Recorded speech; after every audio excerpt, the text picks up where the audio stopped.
Let's do it, man. So So much to chat my about. Wi-Fi So much. was tripping. Didn't get to do the live show, but a little bit Yeah, at that sucks. post-record session.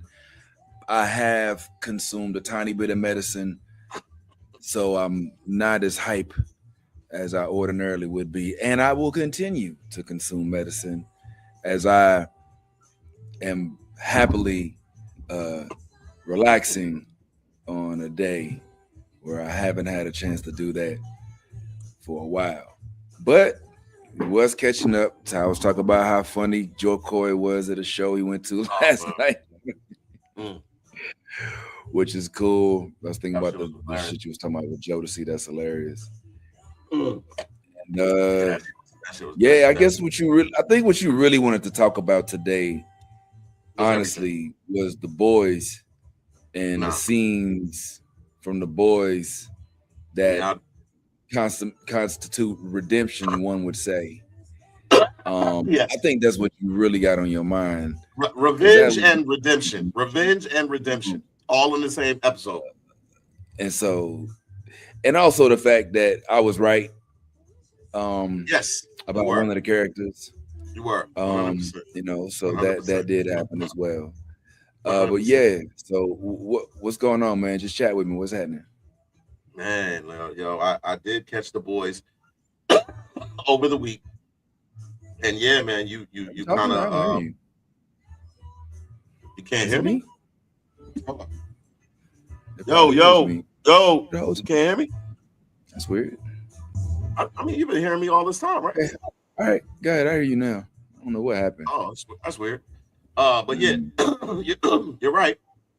I did catch the Boyz over the week, and as per usual, the Boyz is starts off with penises. It's like every season you get it's undoubted face to face. It's a part of the culture. It's part of the culture, man. That's just how it goes. So we get to see a reoccurring character, which I still don't know his name. Like I like probably for the better. Episode, yeah, probably for the. I think the title of the first episode was 15-inch something. It said something like that. Yeah, I think it was. I think that is the first. The title of the first episode was like 15-inch something. But anyway, I'm changing. Oh my goodness, what's going on? Yeah, I think that was the title. I don't remember the exact title. I ain't get it. But anyway, what you thinking about it though? You think the show all right so far?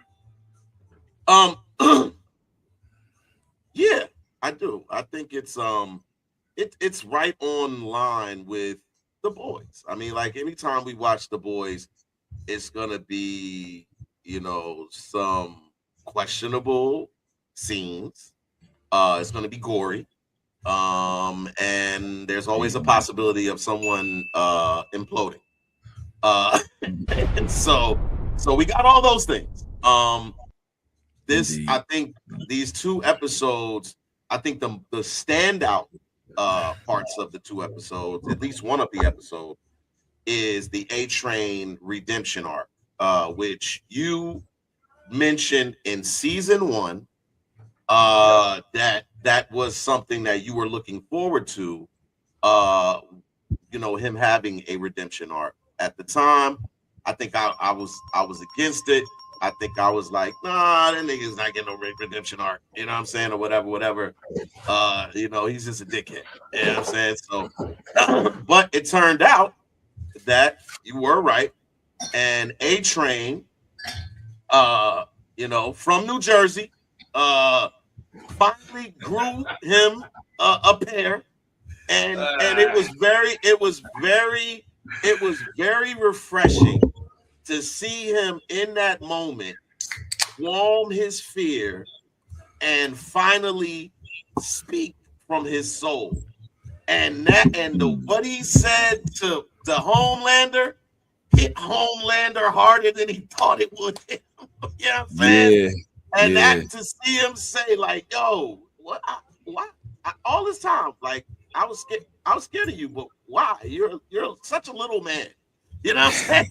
He's like, Yeah, man, and you know that was definitely for me one of the standouts, if not the standout of episode 2 was A-Train finally um accepting that he is a hero, accepting that you know doing what you do could end in your death, but also um being okay with that at the end. In the end, he was like, "Look, I saved the day." Like he yo and look, I don't know about you, but when I saw the scene that led up to his death, all I could think about is X-Men and the Quicksilver scene The where Quicksilver. where Quicksilver comes in and starts moving items around you know what I'm saying, in a way to where when time unfreezes, you know, everything kind of works the way it works, and that's exactly what I saw in the A-Train scene. Was kind of a very similar scene from what was that? X-Men.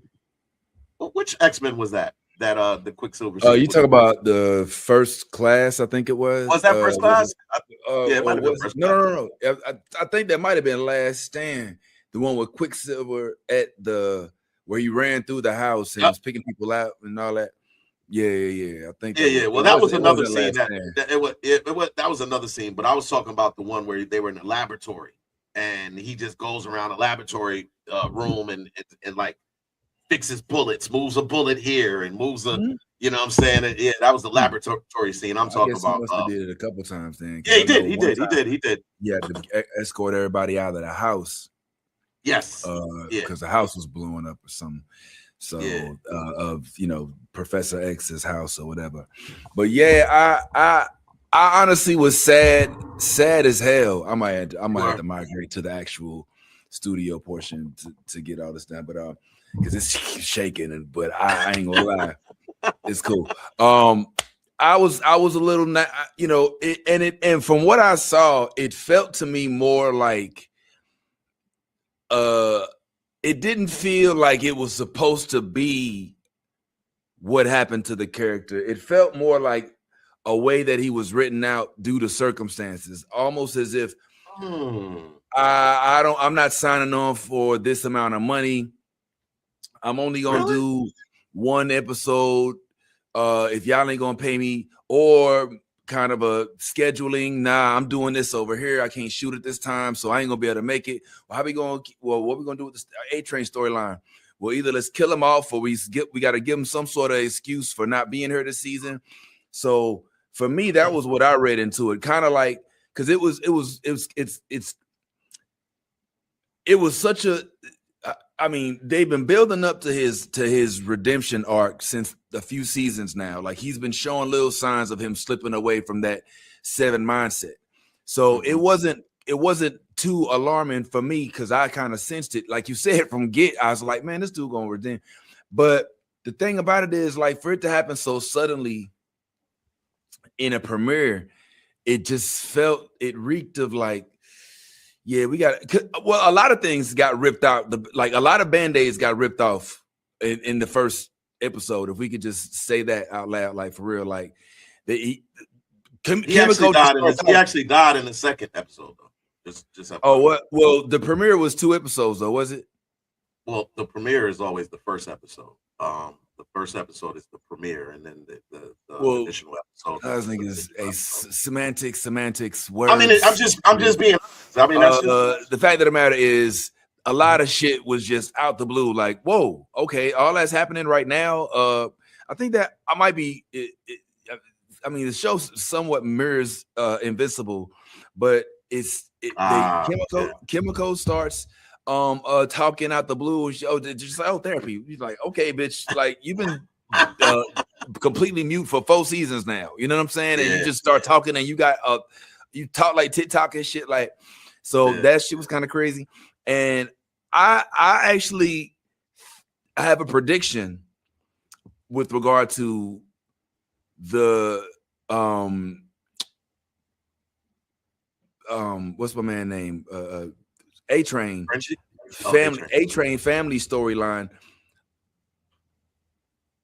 I feel like that we ain't seen the last of his brother, You know what I'm saying?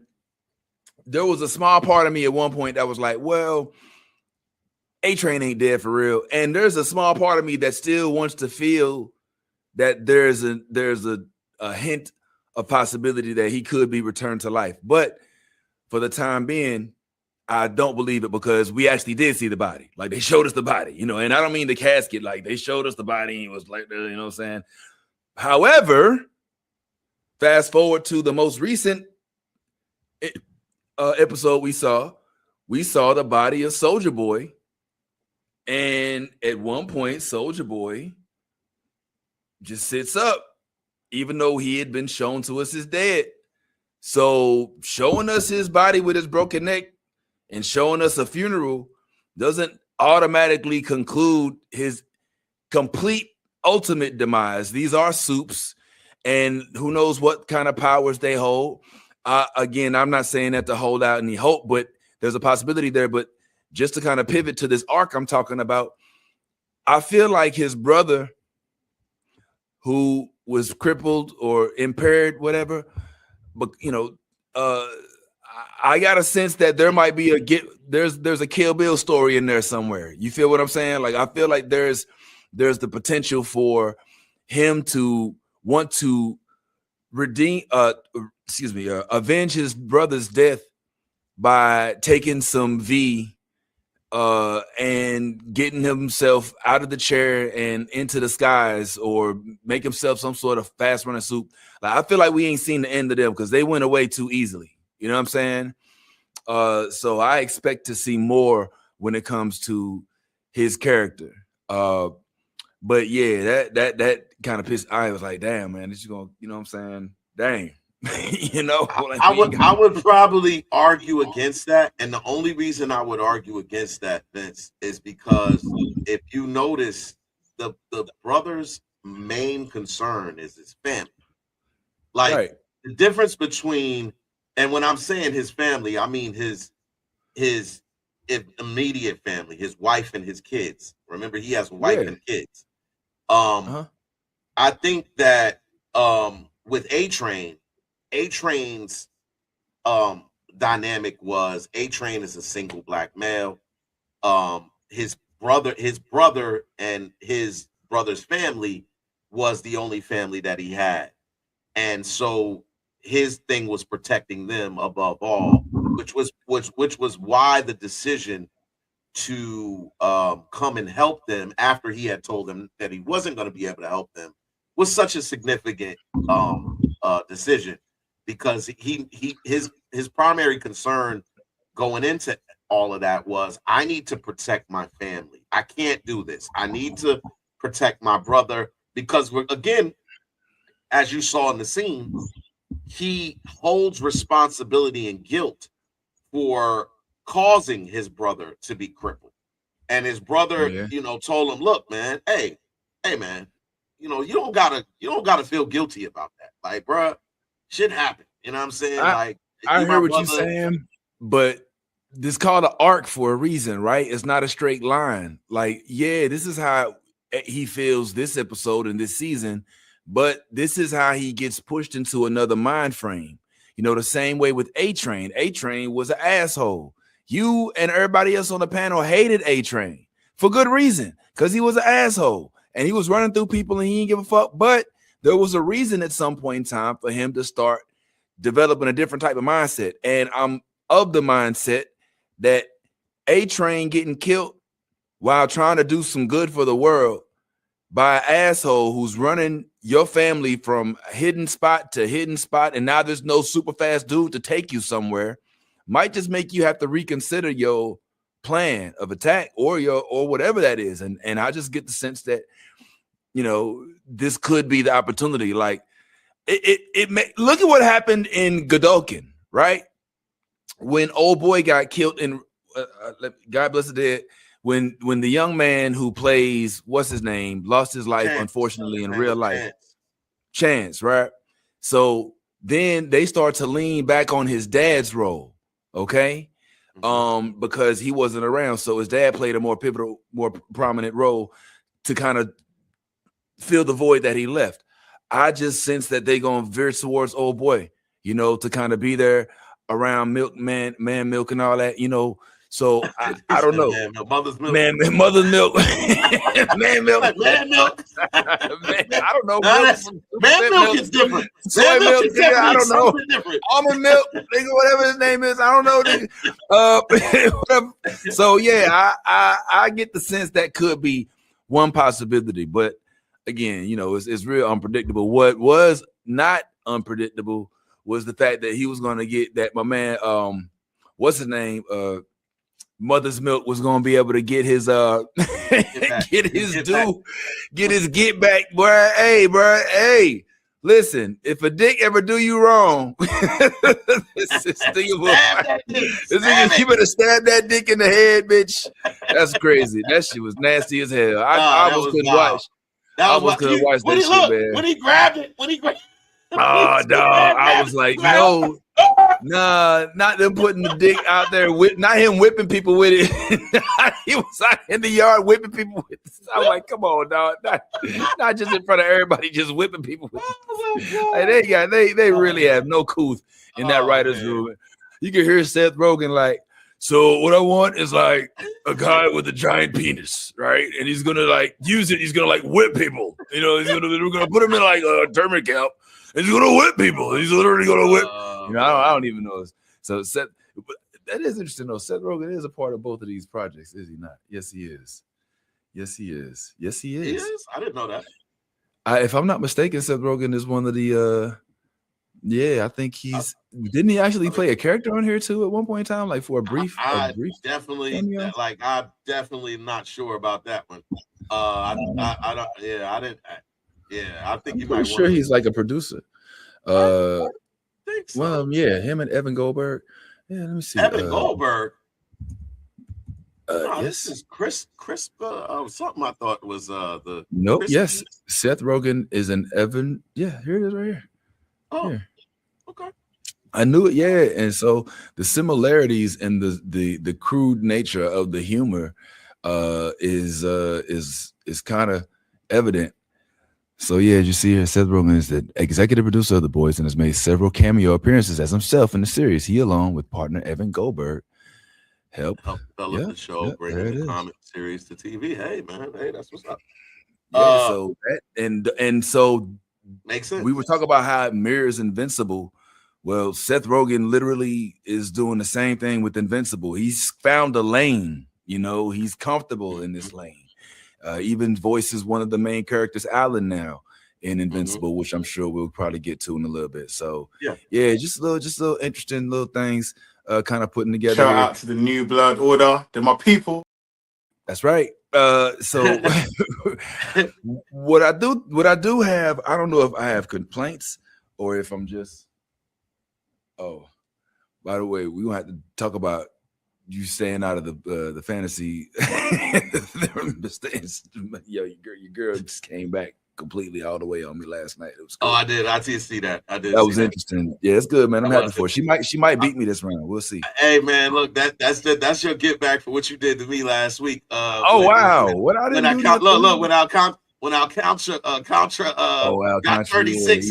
He got 36 on me because you finished the whole game. And I saw last time, I was like, man, she got 31 for this one and 26 for this one. And I was like, everybody for her last night. Yeah. Nah, but yeah, I looked up. The funny thing is, I mean, just side note, I looked up and I was about to go and like do some pitch replacement. And everybody that I was like, okay, I'm gonna get them as soon as the day let up. Amy had got all of them. She had got Michael. She got Michael Walker. She got Shota Imanaga. Not just her. Look, remember what I told you about my brother? Remember I tell you about my brother? So he called me and I answered. And I was like, all right, man. He's like, man, so look, and he asked the question, so I couldn't keep it from him. He was like, man, so what am I doing wrong with this pitching? I was like, oh man. I was like, all right, bro. So look, I said you got like 4 catchers on your you can only play one catcher, dude. Like you, first of all, you got to get rid of the catchers, man. You got too many catchers. I don't know what you stockpiling catchers for, but you got to get rid of the catchers. You got to pick up the best. I said, this is the way that you look, because I don't really know the pitchers. I said, I don't really know them either, but I do know how to check data. And what you do is look for the average, look and see what they're averaging and go based off that. Man, I told my brother that, and guess what he did? He went and picked up every picture that you've had. And he's got like Taj Bradley. He's got like your boy. He's got them all there. Like, so I was like, all right, well, all right. Yeah. So now everybody in the league knows what's up, man. So yeah, it's gonna be harder. It's gonna be harder for us to get. Yeah, everybody that picked up on my little. Yeah. Using my strategy, but it's all right because I got more. I got more. I know you got more strategies. I got other shit I can do, but at the same time, yeah, it's kind of fucked up. Like everybody piggybacking off of my style and shit, man. And but it's all good. It's all good. You said fucked up. You were the only one, the only one who has extensive knowledge. Yeah. Of baseball. That doesn't give me exclusive rights to the players. Like I know which players I want, but I've never played fantasy before. No. My point is, I've played football fantasy. You never have. So if you came over to football fantasy and you saw what's working for us on football fantasy, then you would incorporate that. And I would hope you would. Yeah. The smart thing would be to incorporate something from a person who's the more knowledgeable about the thing. So once everybody saw, Vince scored 500 and something fantasy points last week. Then it's like, what did he do? Oh, he got rid of his whole regular lineup and he picks up pitchers. Like, maybe I should get rid of my lineup and pick up pitchers. So that's what everybody's done now, man. So well, I'll tell you what I learned for sure is that I learned that my first draft picks should be pitchers moving forward, like because there's only a few people on my lineup that I want to have that shouldn't be locked. You know, I hate the fact that I cannot get rid, even though he done heated up a little bit, that I couldn't get rid of Junior Caminero when I had a chance. I hate the fact that I'm stuck with Ketel Marte, who I love as a player, but is not the best for points. I hate the fact that I'm stuck. Whoa. You picked up Ketel Marte off of the waiver wire. So you're stuck with him. I am. How could you be? You picked him up off the waiver wire. I wish you. That's what I thought. I promise you, I'm not bullshitting you. I promise you. I'll show you. You're locked in with Ketel. Even though you picked him up off the waiver wire. Even though I traded for this nigga or whatever it is, I cannot get rid of this nigga. You didn't trade for him. You just picked him up off the waiver wire. I just picked him up, whatever you want to call it. Yeah, see, I don't even know the term. So even though I did all that, like I cannot. Hold on. You see how I say? You see, Ketel Marte can't drop. Oh wow! So that was clearly that's nah. There's a way. Listen, I'll talk to you about that. I have 3 people that I can't drop, and that's cool. There's a way. I don't mind that. I don't mind that. There's a way to get them off if you don't want them. I understand it. That's fine. But all I'm saying is, I would rather the can't drops be Tarek Skubal and another pitcher that I'm like, I'm not getting rid of that pitcher because I know they going to every time they start, it's going to be 40, 30, except for Skubal, of course, who this week fought around and got 2 points, nigga. The fuck? You know what I'm saying? I was looking so forward to this nigga Skubal. I was like, it's school day. It's school day. I don't want to hear your mouth, bro. Not when I just had all of my niggas last night. Like I had Lazard. What's his name? Jesus Luzardo. He had a bad day. That nigga had no. But when I looked at it, he had 16 fantasy points. I was like, he's the worst. Then all of a sudden that shit just dropped off. You get a bad runs. Next thing you know, he ends up with 2 fantasy points. I was like, and then Glasgow. Last night he started off really good. Glasgow. He started off real good, and then he ends up with like 10 fantasy points. So I was just like, man, this is a hit or miss. Like with these, but that's pitchers. how it is. Yeah, you get that. It is. No, that's my point. That's how it is. That's it. Yeah. I think Imai got many -10 last night. Imai. He hit niggas. He walked the bases. Oh yeah, he had Edwin Diaz. Edwin Diaz blew his save. He did blew it. No, they won. They won by 1. But they won though. They won the game, but not his inning. He went out in the 9th inning, and they had to go to the 10th inning. Yes, I saw that. They had the lead when he hit the mound, and they was tied when he left the mound. So he blew his save. Oh man, yeah, Edwin Diaz definitely did. He might have got a strikeout or two, but he looked horrible. I think he had like -5 or -6 or something like that. I was like, oh, man, but that's the thing though. It's a long term. See, this is what I'm learning, man. Oh, next time I play this shit, it's gonna be a problem because now I know how. Like, first of all, I don't know. I didn't mean to take the whole conversation. We lost the people that was watching from the beginning have left. Those people have abandoned ship. They're like, okay, wait a minute. What are we talking about? If you don't know, when we go to talking, it could go. This conversation could go anyway. This one we just gonna call Vincent Ty Talk. I ain't gonna call it nothing. I'm just gonna call it, man. Vincent Ty is talking about everything. Talk about a bunch of shit. I pulled up with my Mets shit and I ain't gonna talk baseball. Casual time with Vincent Ty. We go. This is just casual time, man. I ain't really had no real conversation, man. We might even put a smoke theme on it. I don't know because I'm sure finna fire it back up. But anyway, yeah. So back to the baseball shit real quick, and then we'll hop back to the Boyz and Invincible and all that in a little bit. But I was like during the, I mean, you know me, like my cave turns into an ale house during the evening because I got one computer with 4 games on it, another computer with 4 games on it, and the main show. The TV. If it's a Cardinals game on, then I got the 100-inch with the Cardinals playing on that bitch. You know what I'm saying? Which, by the way, yeah, I was about to say, hey, look. Hey, I was about to give you your props, nigga. I mean, look, it is still very early in the season. It is still very early in the season, but yes, the Cardinals have a winning record right now. I believe. I believe they have a winning record. And I'm not of the mindset that it's gonna last forever. I know that. I get who we are right now. Yeah, the Cubs most certainly are and will get better. And will get better than they are right now. And I mean, you got what do you got in your? You got the Pirates, you got the Cubs. Yeah, the Pirates, the Cubs, the Brewers, and the Reds. The Reds are right now doing their thing too. Decent. And the Brewers are, I think, playing. The Brewers are playing a little worse than they're playing. They're playing their usual well, but I would have, they. But then again, they don't really have the same. They pieces. still don't have. They don't have Jackson, Churio. They don't have Jackson. Freddie went away because he was a free agent, and they still have some things to work out. But yeah, Yelly's in there doing his thing, and William, is still trying to do his thing. Contreras. Yeah, Contreras. Even though he keeps getting his brother hit, that's a whole other subject. But because he every time he gets hit, you need to turn around and look at his brother because he's calling the pitches. So like I still haven't. They're not on the same team no more. What are you talking about? They never been on the same team. Except for when it was with the Venezuela team, but Wilson and William is on the Brewers, and Wilson is now on the Boston Red Sox when he was with the Cardinals, and before that he was with the Cubs.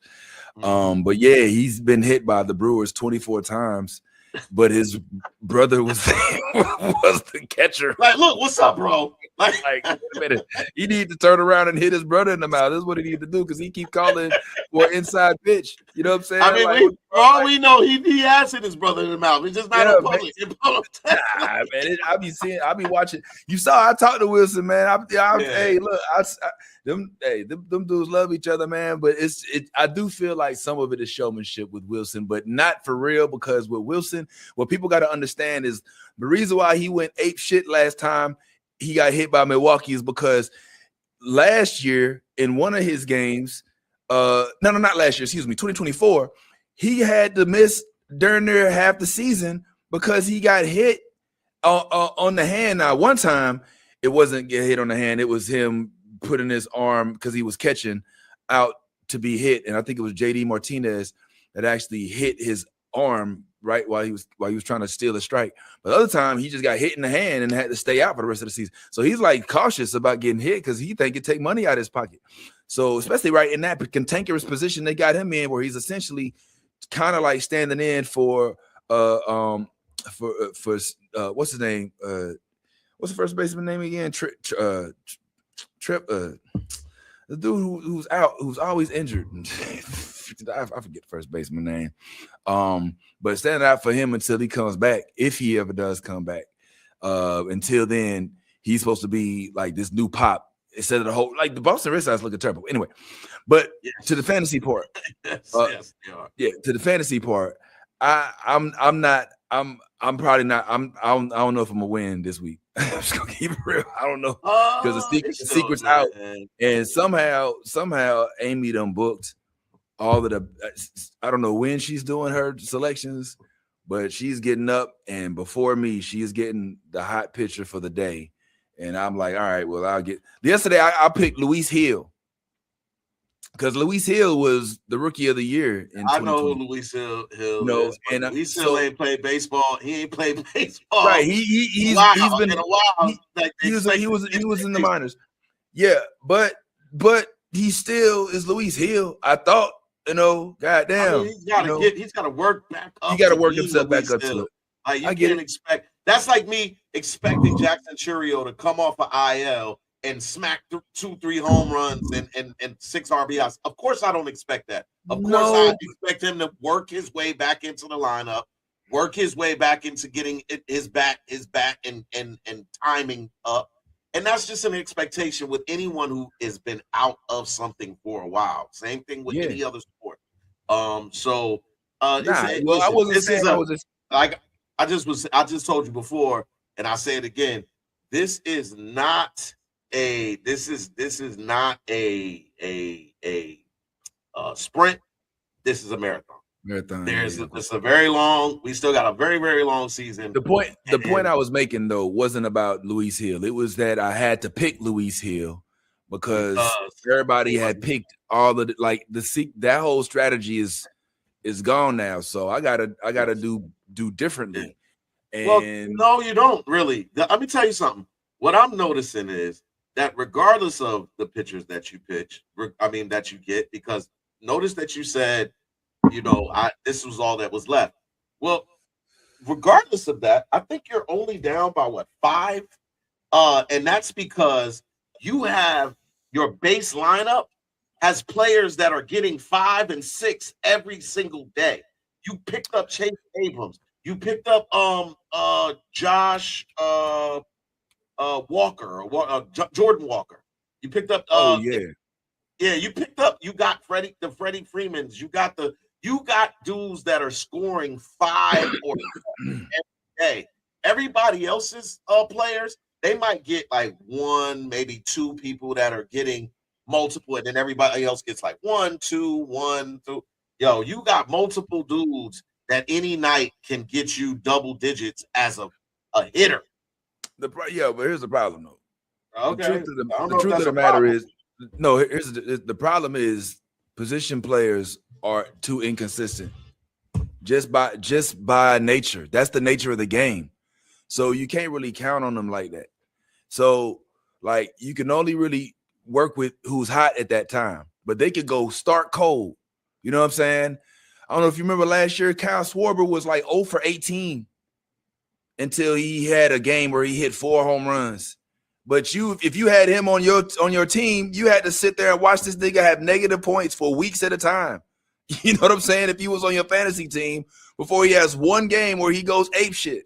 So that's what I'm saying. It's like it's just hard mathematically to plot it out. You have to get somebody with a good average. That's why it's unfortunate, but Luis Arias is such a good pick on a fantasy team because he's not going to strike out, but he's also not because he's not going to slug out the park. And those points, when you get a home run, nigga, that shit changes shit. Like it's a 6 points automatically. Like goddamn, yesterday, Benjamin Harros was over. He wasn't even coming in. He was on the bench. He was pitched. Came in, hit a homer, bam, 6 points. Brought me just that much closer to being from behind. Because I sat and watched your wife come back from damn near 100 points down to beating me by 10 points. She scored over 100 points yesterday. Yeah, I saw that. Yeah. The pitching, nigga. I think she has goddamn Waka, Shota Imanaga, who had a phenomenal day. Which I frankly was scared when I ain't gonna lie. I wasn't gonna pick him because I was like, I think you're talking about today. That's what she got. Yesterday, she had Oh, she had Michael Walker today. Yeah, that's even more I upsetting. think that's what you're Yesterday talking she about. had Shota Hey. Imanaga. She had who else was she? She had yesterday she had and look, she's all with all that being Bubic, said, she had Bubic in Kansas City to 293. Like with all of that said, she scored yesterday. She had Sugano, who got her 13. She had Bubic, who got 31, which is crazy. Imanaga, who got 26. Imanaga, who got 26, and Roop, who got 15. Everybody ate for her yesterday. You had Baz. Baz got you 0. You had Patrick. He got you 5. Early got you 9, and Gil, of course, got you 0. So but flip side of that, you still got Mason Miller still out here getting points. 8 for Miller, Rice with 6, Abrams with 5. You know, like everybody else kind of was like lackluster. You know what pissed me off yesterday? I had Acuna on the bench. Oh, on the bench, and you had Marte on the bench. You got 3. I did. I had them both on the bench, and for good reason. Them niggas was doing I mean, I'm saying this in with obviously a grain of salt. Yeah. I know how hard the game of baseball is. I know that I could not swing on 100 mile, let alone a 30-mile-an-hour pitch coming at me underhand. You striking out on your softball team, dude. I'm striking out on a team. I'm not gonna sit here and try to grandstand like I can play. Yeah. But when you talk to sports, I mean, it's an opinionated topic. So I'm just saying they haven't been putting up the statistics that their talent normally would when they're at the height of their prime in the last week or so. And so them having them good games is great, but I'm still looking at Acuna like, okay, was that just a spark or we started something new? Like Walker is opened up a new something in his brain. Like for Walker, it's clicked. Like he's on a streak. CJ Abrams too it's also CJ Abrams is on the streak right now too. Abrams is on beats. Yeah. If I could say this, it is not just Acuna that is hot right now. It is the Atlanta batters. Yeah, the hitters. Oh yeah. Their whole Matt Olson, Albies, Acuna. They are all smacking that ball, bro. Like they are all coming up. Even Michael Harris. I think Michael Harris hit a home run too. Michael Harris, not so much. Michael Harris is. But I'm saying he hit a home run though. He might have, but that's like he's been very inconsistent this year. So I mean, that's great to see Michael Harris finally smack a home run. But like I think he's in 20s still, and everybody else is in the 30s and 40s and 50s. So it's like. Yeah, I got to see more from Michael Harris before you can even. Yeah, he's very inconsistent right now. But the most consistent bats on that team is Matt Olson and Acuna and Albies. They've all been kind of like taking turns. I think yesterday, Matt hit a home run too. I think he hit a home run or at least drove runs in. I know he had multiple RBIs in the game. Yeah, he had double-digit fantasy points, and shit like that. So, this is our first year playing baseball fantasy. A lot of things we're still learning on the fly. So like next year, I most certainly think that it'll be way more competitive. I think it'll be way more competitive next year. Man, I don't know. This game is because I was low key trying to beat Minnie the whole time. I was like, man, whatever. I ain't worried about Amy. I was like, I gotta keep my score above Minnie. You know what I'm saying? I was like, Amy ain't really. But now I'm like, man, look, everybody is awake now. Is woke. We woke. So I'm like, oh, okay. So y'all playing for real now? Okay, I guess you don't want to lose twice in a row. Yeah, like you. What you got to also understand is everybody that you're playing with has played fantasy before, just not basketball. I mean, not baseball fantasy. So they are all like my wife has won. My wife won our NFL league one year, bro. Like, so she's already been acclimated. She's her third, I think, babe, is it your third year playing fantasy? It's her third year playing fantasy, bro. So my wife knows fantasy. Yeah, like this, all it took was her getting to know baseball fantasy. And now she's there, bro. Like, let me ask. That ladies' luck shit is a real thing. That's a real thing. Ask Amy if the playing fantasy baseball has made her at all more interested in the sport. I don't have to ask her. I can already answer that. She said no. She said, I cannot watch baseball. I was like, babe, if you watch, you can see how you play. She was like, I'm not watching baseball. Man. I think that's she said it's boring. I think that's I mean, it's a preconceived notion that is accepted. No. It's not a preconceived notion. She's tried to watch baseball and she said it's boring. Like, it's not preconceived. It's her goal. Like recently?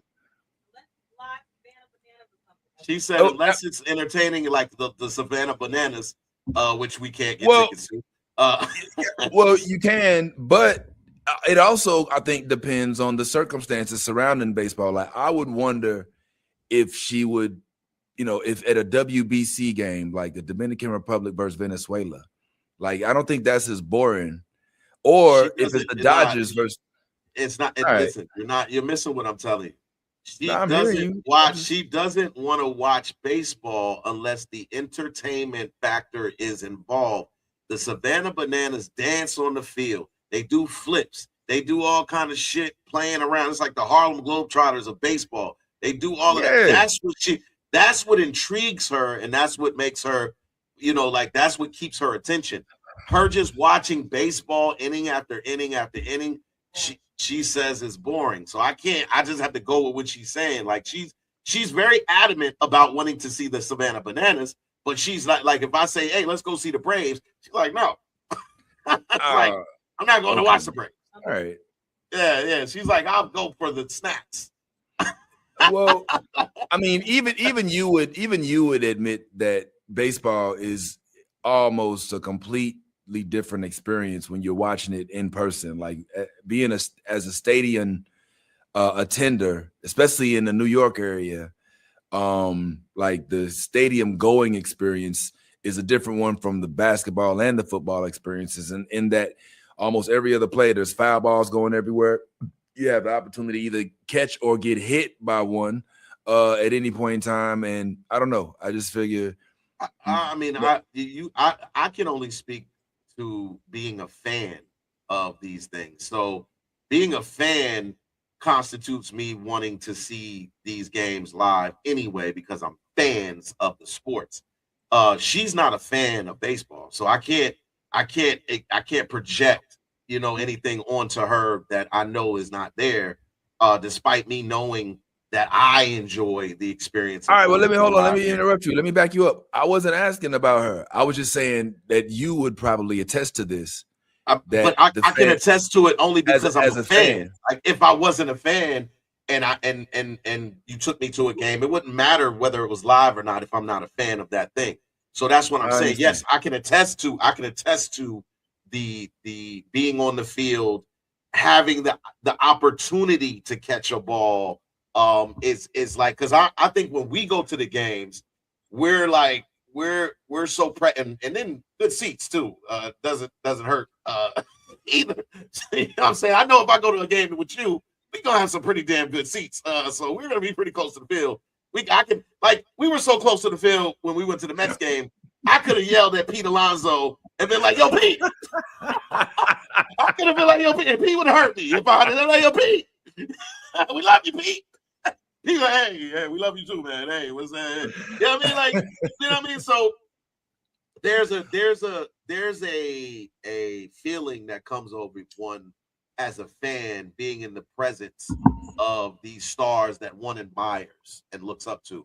And I think that, for me, in the experience of seeing our play, I think remember how we reacted when Juan was getting heckled by the motherfuckers out there in right field, and then hits a home run to right field, Yeah. and then points at the tackler. It's like, yeah, what you think about that, bro? Yeah. Yo, we watching this dude running around the base, pointing to the hecklers. Yeah. Was tackling them. Yo, it's like, yo, those moments, that moment, emotional. to be there. So yeah, I mean, as a fan, as a baseball fan, it's a different experience going to any live as a sports fan. Period, going to anything live, and being around other fans and feeling that energy that is emitted from the fans, that energy that comes from being in a stadium, the loud, the excitement that goes into when players hit. Also, the heckling, like, just being there and have, oh, you suck.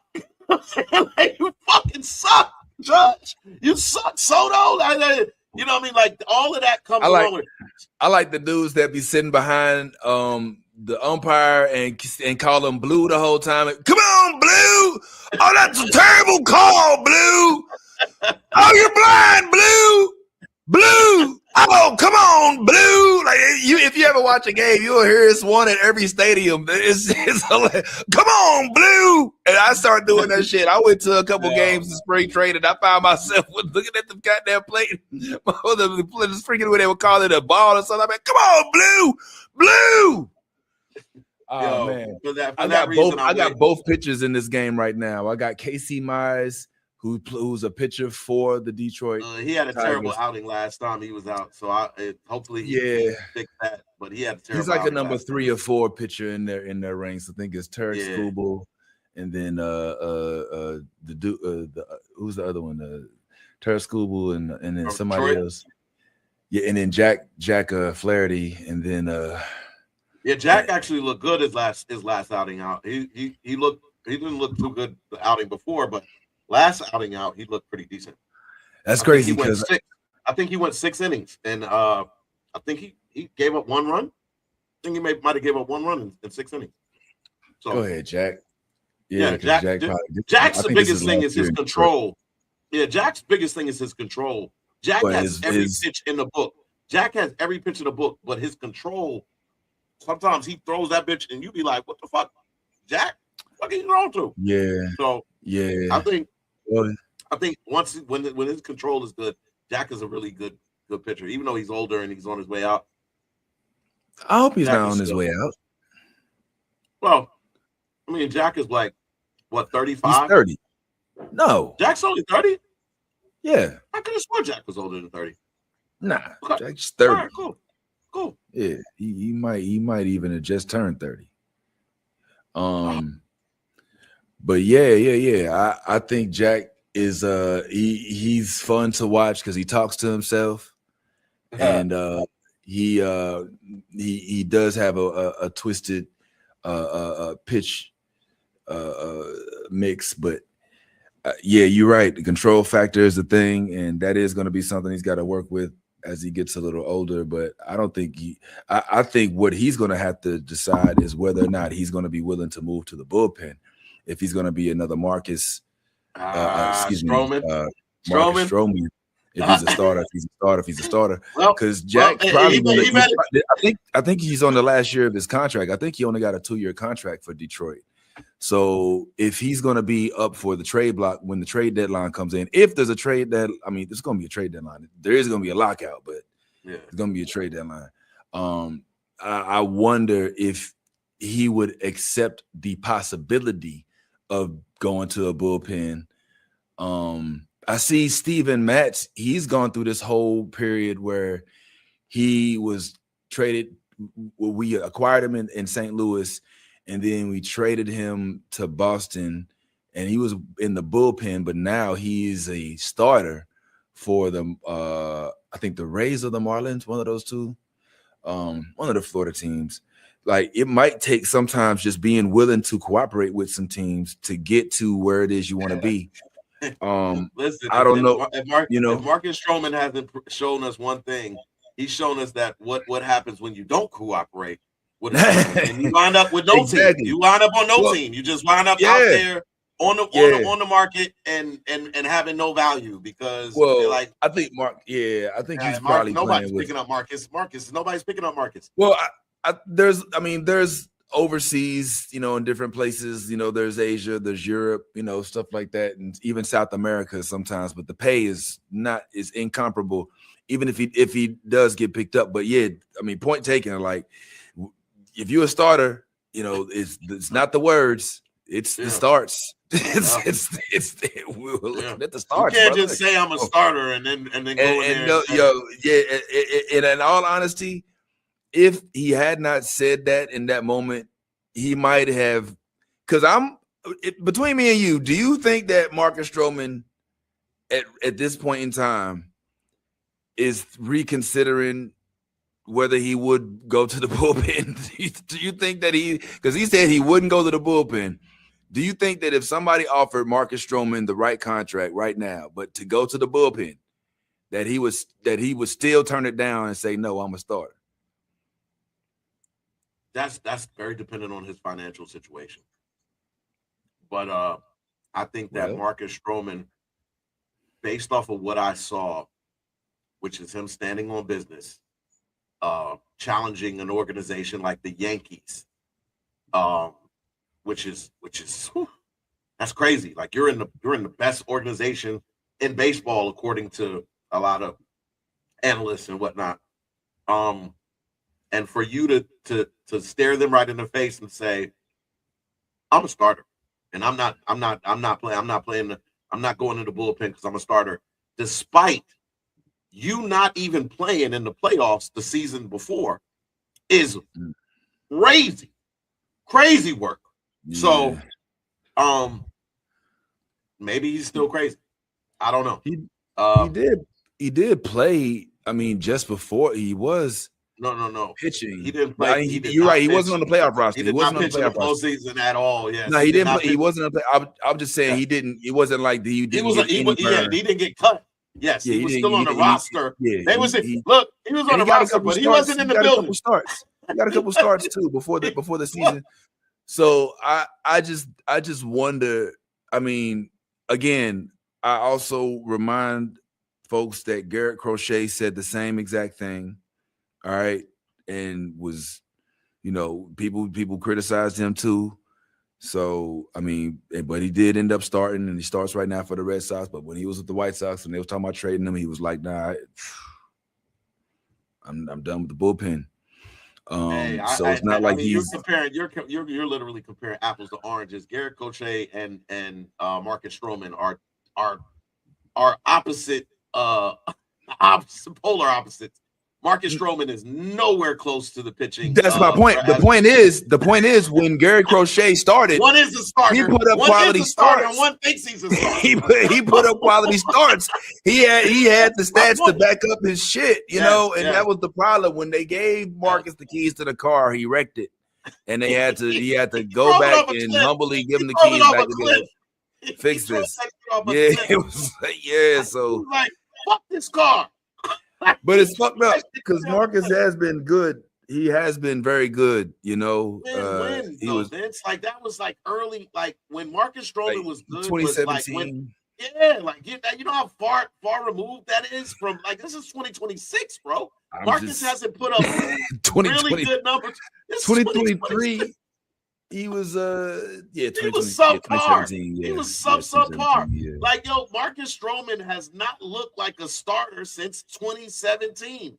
And to sit there and just think because you call yourself a starter, but you don't put up starter numbers, and that's okay. That is why Marcus Stroman is jobless right now.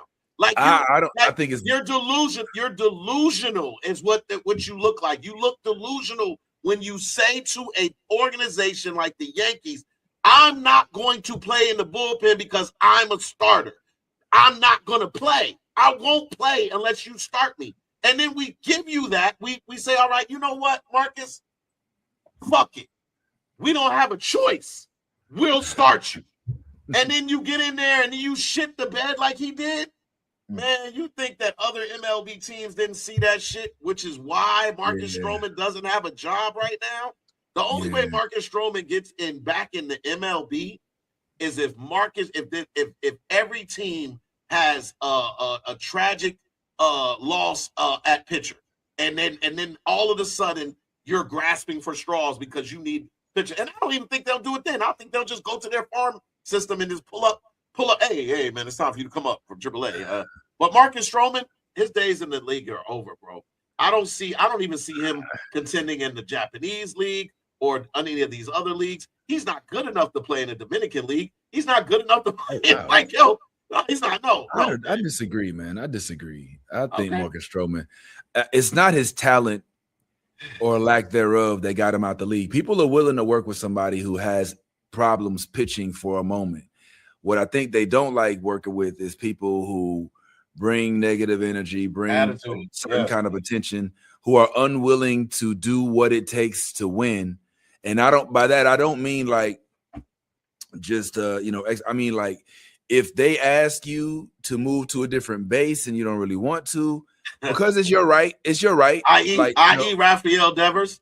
I pointed Rafi, but I side with Rafi in his plight. I'm more on the Rafael Devers side of that because they could have told him like he a grown ass man. Yeah. But they learned that this is what you get when you go talking and making decisions about me, and then they left both of them years with neither one of them. But anyway, if you go about this way and then you don't want to have that same energy permeating through your rotation or through your bullpen or through your clubhouse. So you just want the sense of whatever it takes. Yeah, I'm Aaron Judge. I'll move to right field, even though I'm a center fielder. Sure. Yeah, I'm Jason. What's the dude name? Jason, the one who can't catch it in the outfield. He was settled down.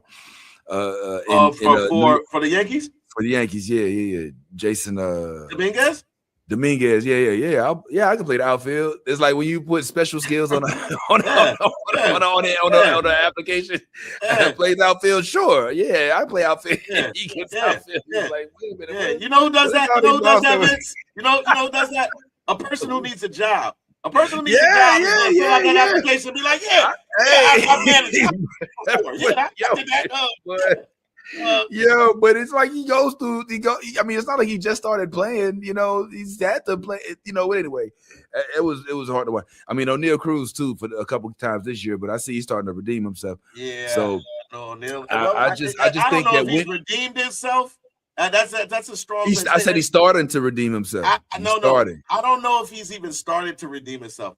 These things that O'Neal Cruz is doing is what O'Neal Cruz does every single year. I said this at the beginning of the year. His athleticism, his hitting talent has never been questioned. Those things haven't been questioned. His defense has always been questioned because he always fucks up in the wrong times. And right now it's so important because the Pirates don't want to let Paul Skeens go. But Paul Skeens is like, look, if y'all ain't gonna have my back, I ain't about to keep looking crazy out here. Like, you know what I'm saying? And so I think until we can say for sure that O'Neal Cruz has addressed the defensive mistakes that he's made over the course of the past 3, 4, or 5 years.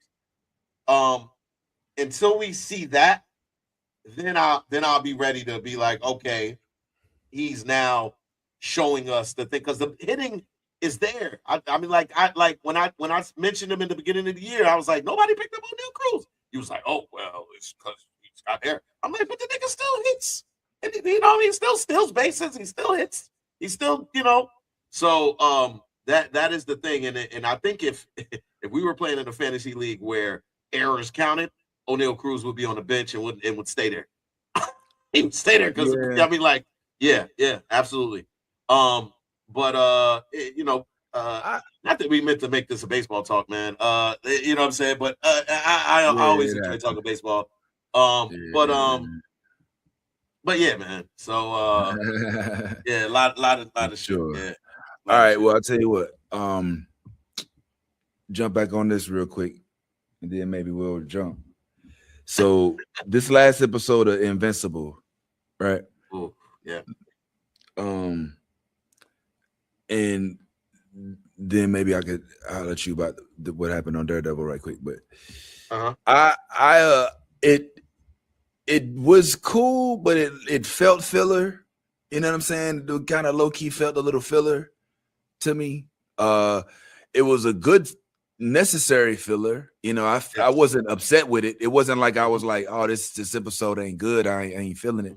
It was just more like, all right, this is a developmental phase of the, you know, we had some real traumatic shit happen in this most recent episode. So this one kind of calms us back down, gives us a little bit more time to process all that's happened and what's got to happen now.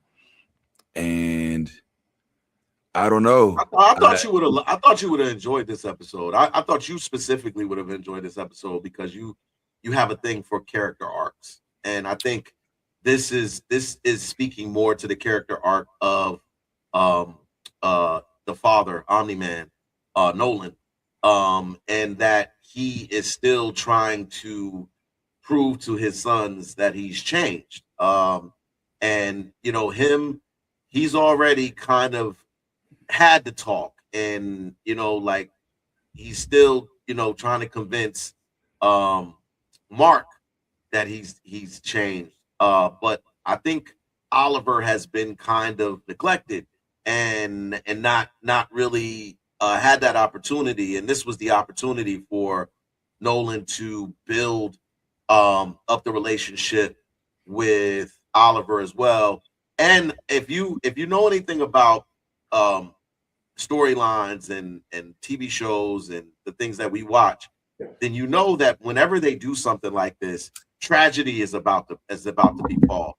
I can almost guarantee you that Nolan is about to die in either the next episode or the episode about that after that, and it comes from, you know, him starting where he started and ending where he's ending. Like, it was very important for him to establish that relationship with Oliver. Oliver was super upset this last episode because he heard Nolan tell Kathy, or I think that was her name, Kathy, the mother.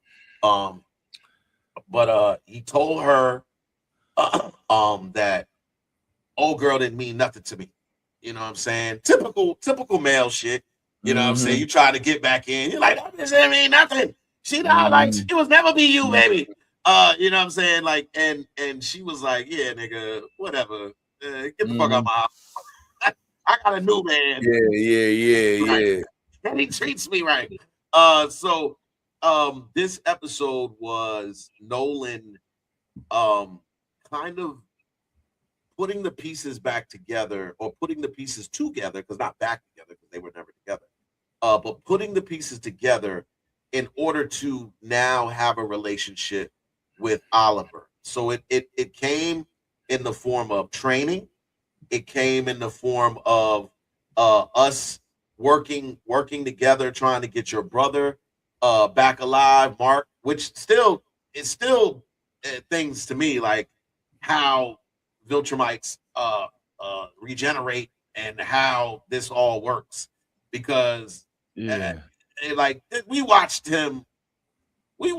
Conquest literally pull out all your organs, dude. Like, I mean, your intestines. He pulled out. I mean, I was seeing all kind of shit falling out of you. Look like your heart fell out. Look like your lungs fell out. Yeah, that's what I'm saying, bro. Like, how are you still alive? But you killed Conquest supposedly, because they did do that thing that shows do, where they kind of showed you his grave, and it was like, is he really gone? And nah, like, I don't think that's what so you can choke. Yeah, that's exactly what they were. See, I talked about that last week. I was like, I don't understand how they can fly through space, but you can choke them to death. And then somebody was like, oh, well, choking and strangling or something is different, or something, or they can't hold their breath forever or something like that. And I was like, I don't know, man. And remember, they didn't breathe in space. They didn't breathe in space.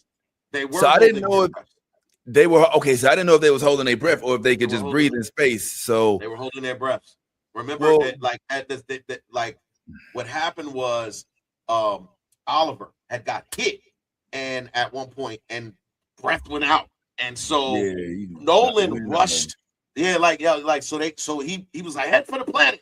You know what I'm saying? And that was when they got on the planet so they could breathe. Even though, how did you know that planet had breathable air? But that's the whole thing. That's a whole other thing. But but anyway, they go to the planet. Been around, yeah, apparently. So they go to the planet. Planet has breathable air.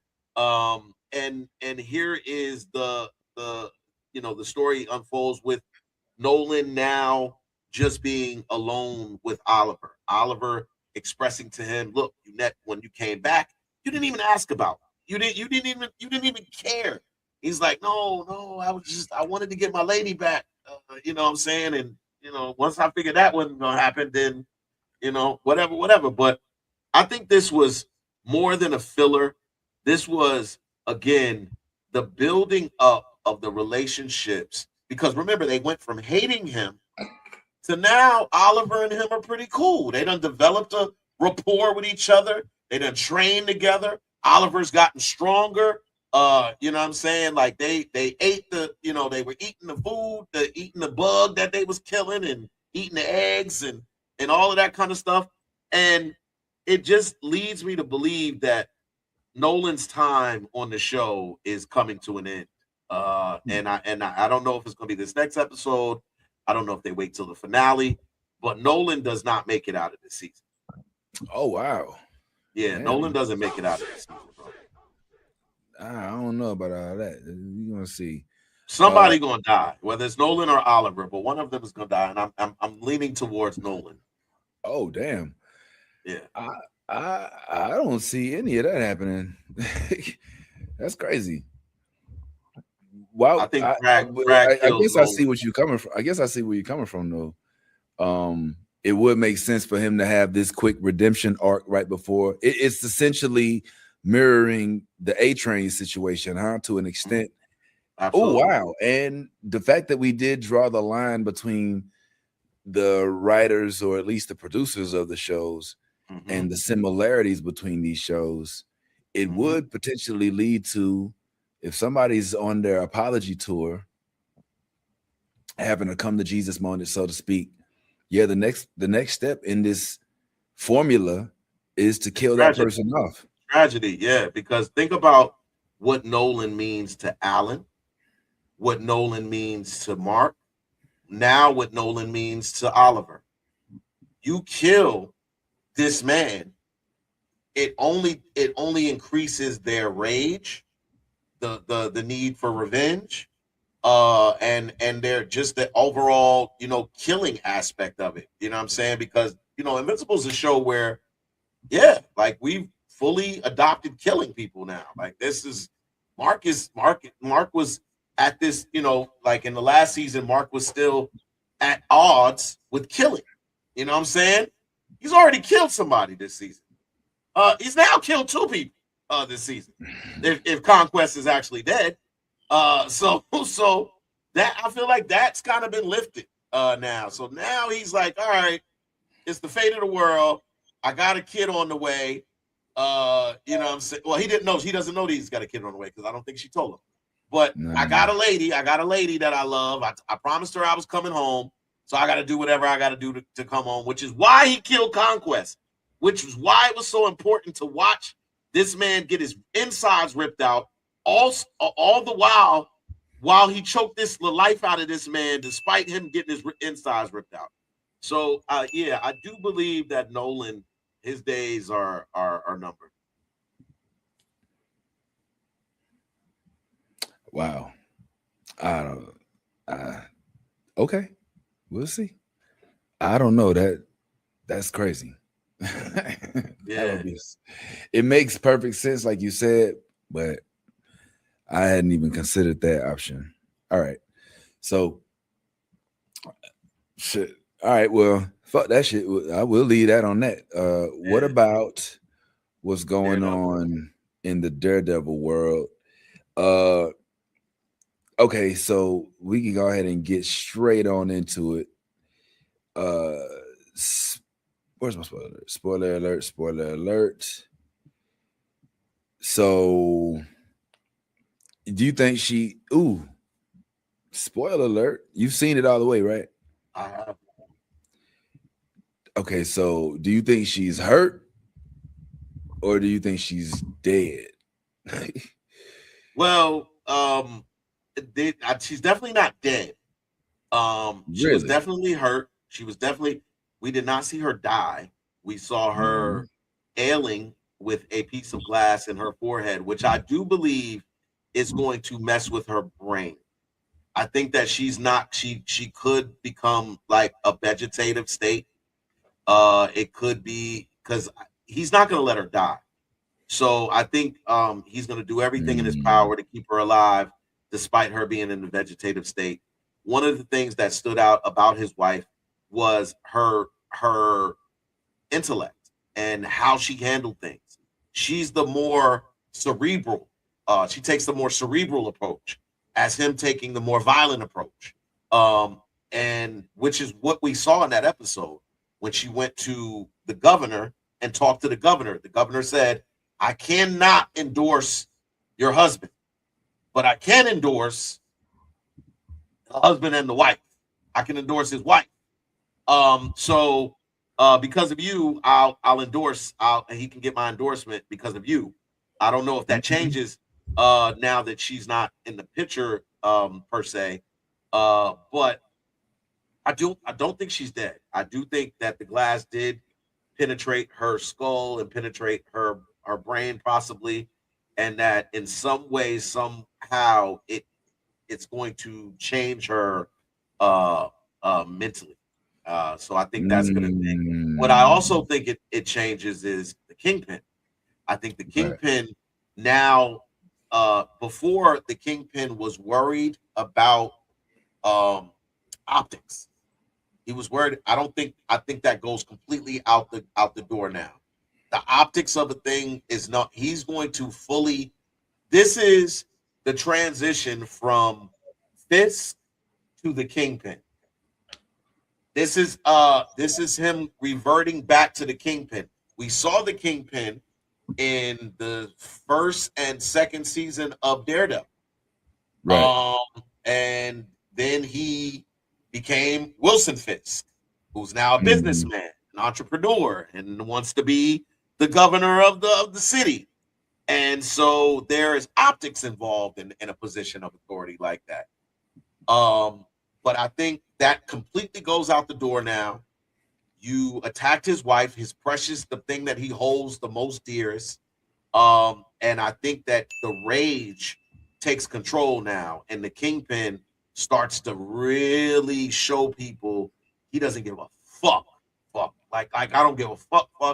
He's already there was a couple of things that I wrote down and I spotlighted in this episode. One of the things is Buck. Buck is a Buck. I was just about to say that. Yo, Buck is nothing to play with, man. We all think nah, but see, we just looked at Buck for the first couple of seasons as the guy that gets things done. But now you understand that Buck is way more than just the guy that gets things done. Buck is a fucking assassin, a fucking like the way Buck hit those two dudes with that pistol. I was like, yo, Buck is not fucking playing. Yo, I say, yo, Buck is for real. And it's interesting to see his dynamic because again, he's formidable. Like I did not realize that Buck was the type of guy that Buck is. Like Buck has always seemed like that debonair, that the guy that gets things done. That you know what I mean, but not. He didn't seem like the enforcer. Now I see that Buck is the enforcer. Oh, he didn't seem that way to you, or something like that. Nah. Buck always seemed like the guy that came in and used his British accent, and he just seemed like he was the guy that made things happen, but not necessarily enforcing them like that. When you see Buck pull out that pistol and see that he's handy, like he ain't just Like, yeah, he kills with no like it just the way he killed those two dudes, like, bah, bah, you know what I'm saying? And this, yeah, Buck is an interesting character. But I'm gonna tell you something, Vince. Bullseye is growing on. Bullseye is one of my favorite characters right now. Oh yeah.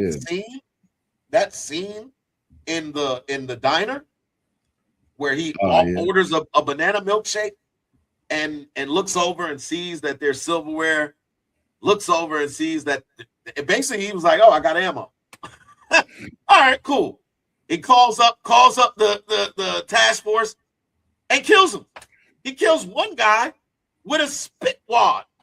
Like, yo, no, I can't make this shit up. He blew and killed the first guy with a spit wad. He blew it out of a fucking a thing. I don't know if that was a nut to the banana milkshake. Nah, he had took something and put it was like something sharp he put in his teeth and he put it inside of the straw. Oh man, Bullseye is amazing, man. Like it is amazing to watch him work and cook and to see him just like, yo, the way he was killing them dudes with forks and spoons and Yeah. and just Yeah. whatever he wanted to use, man. It's like that dude hits you with whatever he aims at you. Like that's just, it's wild. And to also kind of they showed you his day to day. He's Tommy, you know. The neighbor loves him. The cat loves him. He makes eggs for the cat. You know what I'm saying? He's look. He's polite. He goes in. Thank you so much for that banana. It was great. You know what I mean? Like he's like, hey, dogs in the diner.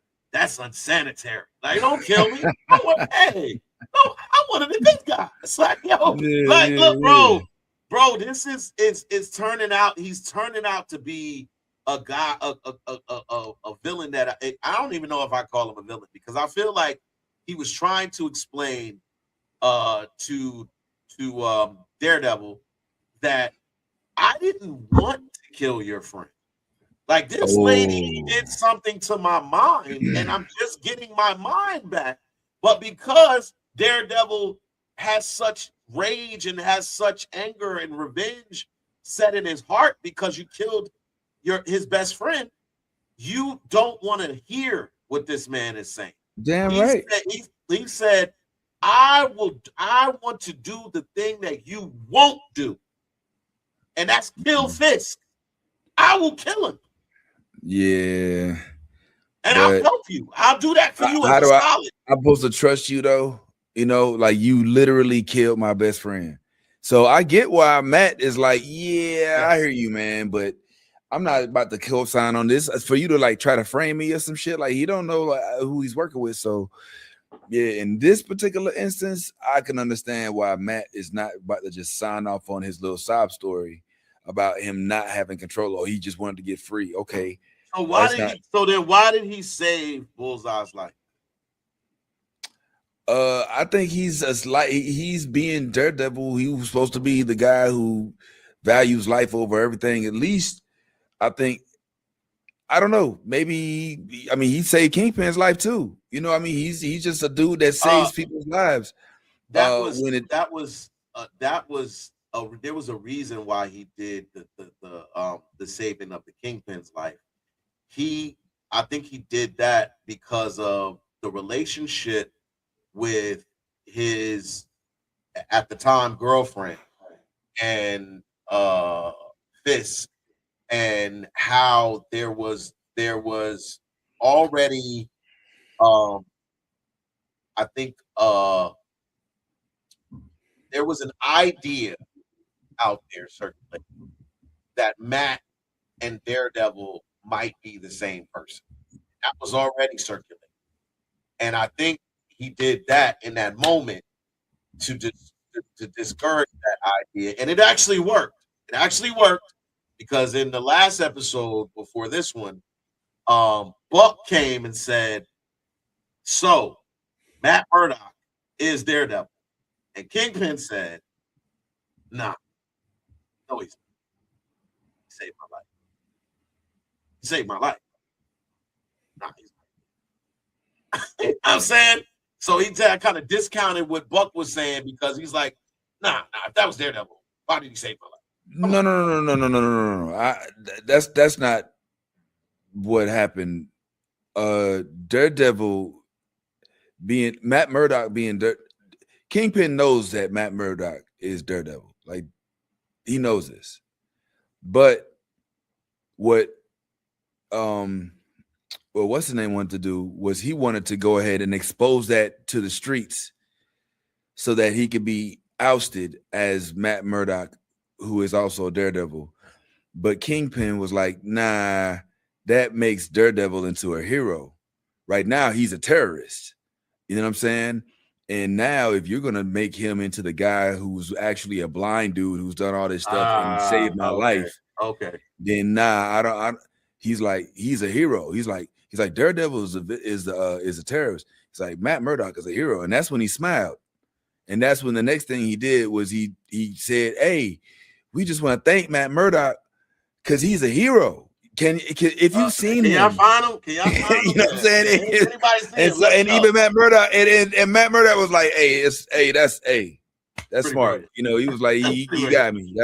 He pulled a good one. Now he has it on both sides. He got him looking for Daredevil as a terrorist and looking for Matt Murdock as a hero.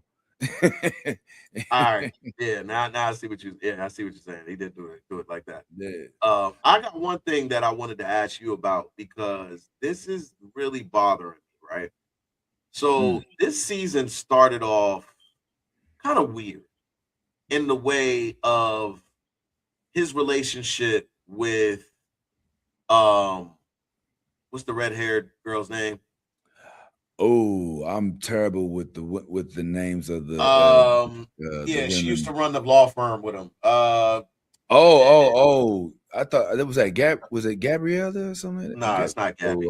It's not Gabby, but if you say it, it's Kirsten McDuffie, I think. That may be the actress. Nikki James? No, it's not Nikki. Let me look it up. It's Kirsten McDuffie. Kirsten? They don't call her Kirsten. That's what I'm saying. Nah, her character's name is Kirsten McDuffie. Kirsten? But I've never heard him call it Kirsten. But anyway, what was odd to me was that this season starts off with them being in a full-blown relationship where they're in love with each other. But last season ended with him being in a relationship with old girl. And are you talking about the blonde girl or the black girl? I'm not talking about the black girl. I told you the one that used to run the law firm with him. Not the one that runs the law firm with him. The one that used to when it was him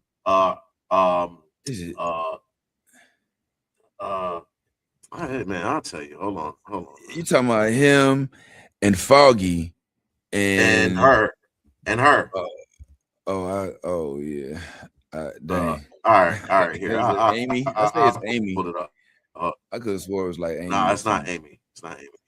Whoa. Hold on. I'm about away from my internet. It's moving slow. All right. What the hell is that, bro? I didn't put no Facebook, bro. Come on, man. This extra shit. Yeah, you did. Yes, you did. You did it. No, that's not what Karen. Thank you. Karen. All right. So Deborah, played by Deborah Ann Wall or whatever. I don't know how to pronounce her last name.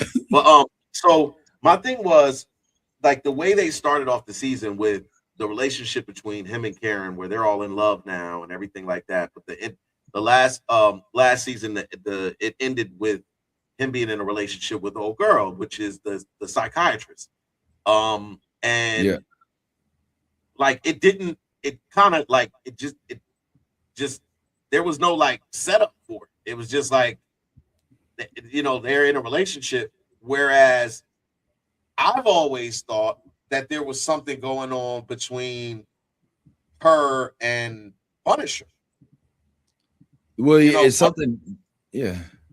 Yeah, I always thought that they had something brewing, and for her and him to be in love. Like I'm not talking about just a relationship, but they're in love with each other. Like you know what I'm saying? Like it just kind of felt thrown together, if that makes sense. Like it wasn't no build up to it. It was just like, oh, we'll use our trauma to bond. And like, you know, like, oh, the loss of Foggy was so deep that we fell in love because we both mourned him, you know, greatly together, and we built our relationship off of that. But there's no premise like outside of that. Like it's just, yeah, just here it is. You know, season 1 ends. I mean, the season starts, and here you go. Here you go. They're in a full blown relationship. That was a little odd to me. If I'm being honest, of the show. But outside of that, if I'm being 100% honest, Vince, this might be the best Marvel show that they've created. This is better than WandaVision. This shit is better than all of the shows that I put up there top tier before. The Lokis, like this is top tier writing. Like the more and more I watch these episodes, the more and more I'm just intrigued and fascinated by the action sequences, the fight scenes, the choreographed fight scenes, the level of anger and energy that Charlie Cox is able to portray on the screen in those fight scenes. Like he's a totally different Daredevil from the Daredevil on Netflix, the Daredevil in the first couple of seasons. He is this version of him is the most violent version of Daredevil we've seen before. Yes, he's very much like every time he kicks somebody, every time he hits somebody, there's a like, you know what I'm saying? Like it's that ferocity. It's that for Charlie to be able to project that on screen and you feel it as a viewer. That's oh man, that's next level acting, man. And he's out here doing it. He's out here really showing us the violence that this Daredevil Born Again, and it shows the transition of a born again. Like born again means you reset. You're a new version of yourself, or new version. And this version of Daredevil is exciting, violent, just on top of things. And the young girl who's now playing White Tiger, her storyline is interesting. To see her kind of take up the mantle, and at such a young age at that, and have an understanding of what the responsibility of carrying a mantle like that involves. That's a whole nother thing. But yeah, man, Bullseye's like really become like my favorite character on the show. You know me, I'm all about villains. This is he's definitely showing that he's very capable. Damn. I was okay. There he is. Yo. I like Bullseye, but I don't know. He's not necessarily sane. I'm just curious to see what happens when the Punisher comes in. You was talking about their relationship. I think they had one, but it's a case, Karen and Frank, it's a case of convenience. Kind of the same way. Didn't he used to mess with Rosario Dawson's character too? Who? Daredevil. No. She was the doctor. Luke Cage. She floats through those things, right. But she floats as a nurse. Like the only interactions he's had is like she came in. They were together in the first season. Rosario Dawson? Yeah. Nah. They was not together. No, they weren't. She was in the doctor. She was the nurse. Nah. She was the nurse. They fucked around. I think they did. Nah. You have to check Rosario Dawson fucked around with Luke Cage. And Matt Murdock. No. Yeah. I have to go back. I think I'm right on this one. I think I'm right on this one. But I think that's the case of convenience I'm talking about. The same reason why Matt Murdock ended up in She-Hulk, because it's a case of convenience. Oh, they're both lawyers. He definitely had a relationship with her. Well, yeah. Definitely, you know what I'm saying? Definitely has a relationship with her. Every time we go to Google, they go. Yeah, so it don't really. It makes more sense for him to be able to maintain relationships with people that the audience is familiar with. That's why we get a Karen Page. That's why we have I hate that I don't remember her name, but Rosario Dawson's character. That's why we have folks like even the young dude, he's an older dude. Okay, so you were right. Yes, Rosario Dawson's character, Claire Temple, had a brief romantic relationship and strong emotional connection with Matt Murdock in the first season of Netflix. Yes. Of the Netflix series. She was his primary medical caretaker and confidant, though they did not become a long-term couple. So so he smashed. Yeah. Yes, they was a thing. I'm trying to tell you. They was in the tub and shit. They did the whole, yeah, man. And then Karen came after that. Karen at that time was just a reporter, I think, working with Ben Urich.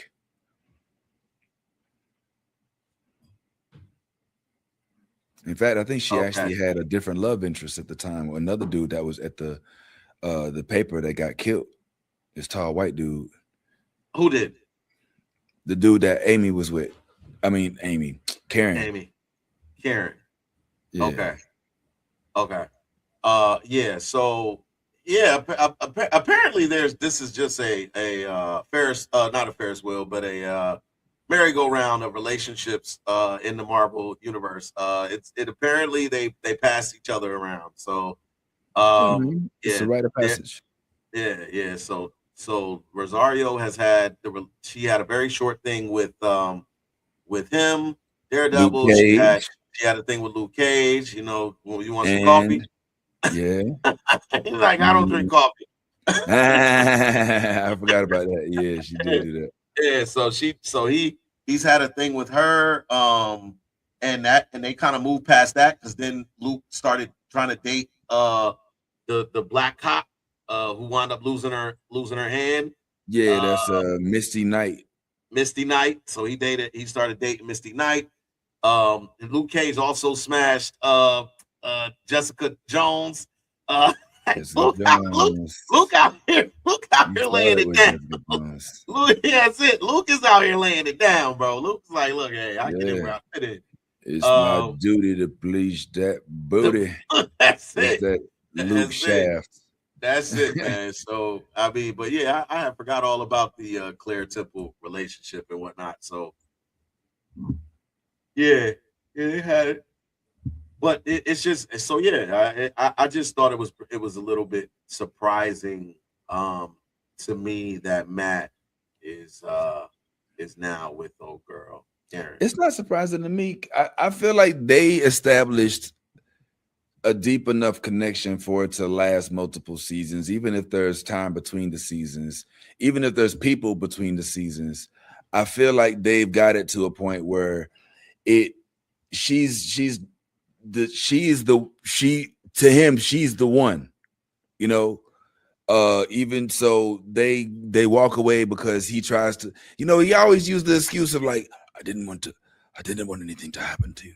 I don't want you to have the life I leave. It's just such a, like, he can always lean on like the hero aspect of it and use that as an excuse to try to, push her to the side. But they came back together and I mean, it makes sense. It doesn't seem like it came out the blue to me. It felt like they always had some sort of chemistry, and it's never really unfinished. It's just, ongoing.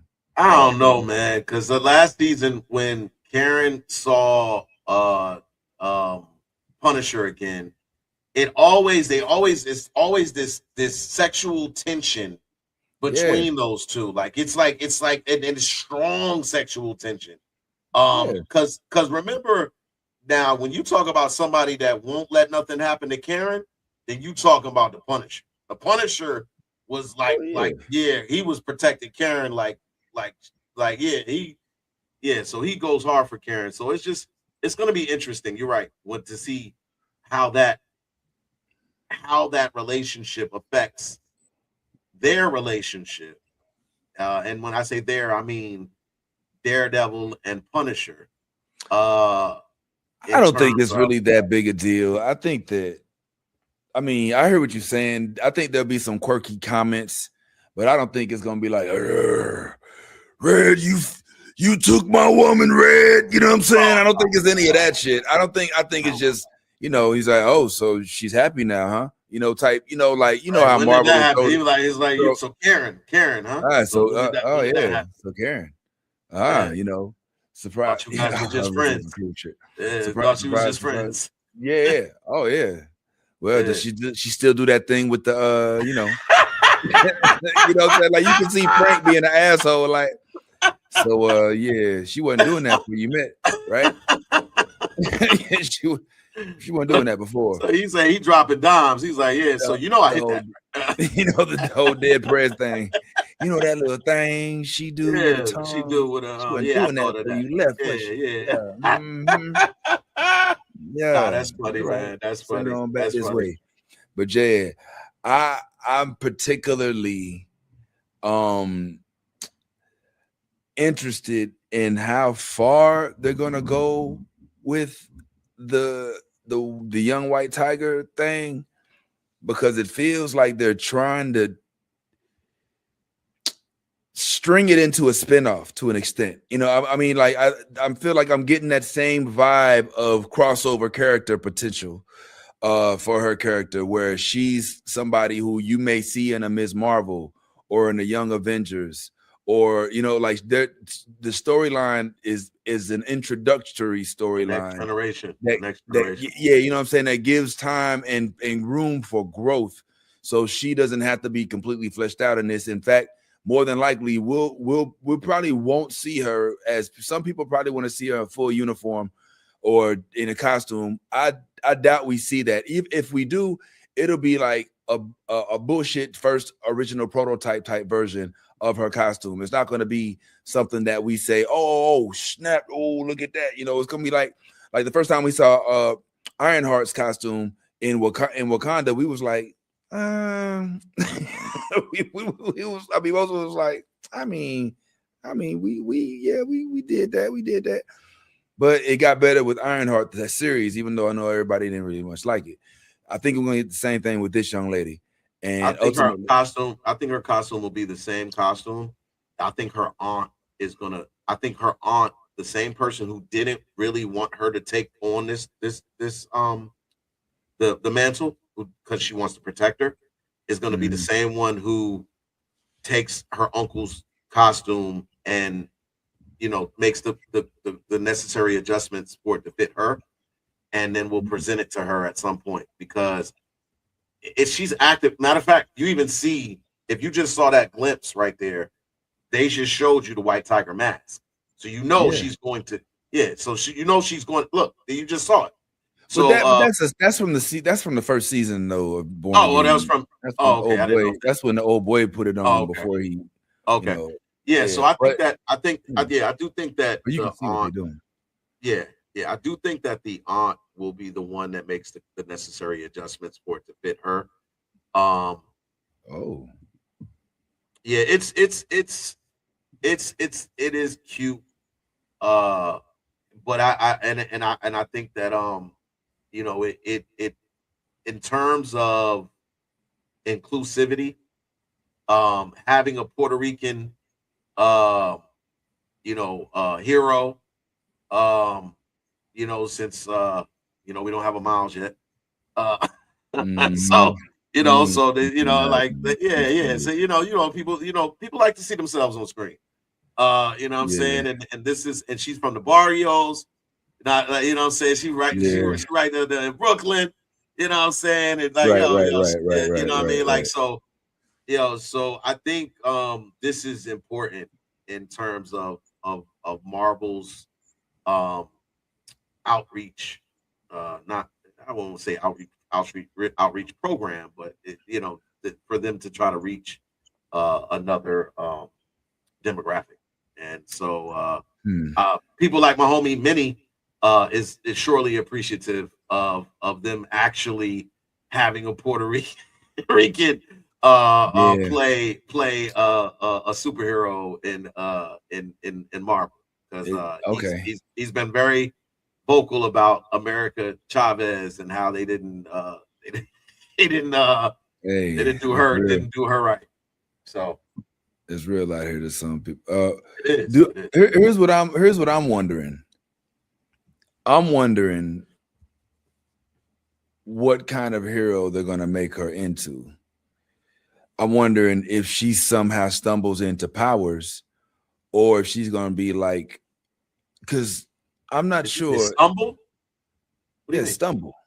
I mean, the same way Daredevil. Her powers come from the charm, though. Oh yeah. Oh yeah. Okay. Yeah. Where'd you think they came from?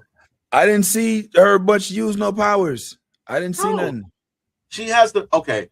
So apparently, and I mean, we could look it up and if you want and find out all of the powers that White Tiger has. But that's right. That's right. I do remember that part. Yes, the medallion that she wears increases her agility, her strength, and I don't know what else because I'm not that familiar with White Tiger, but I can definitely tell you her speed, her agility, and her strength are all increased with the medallion.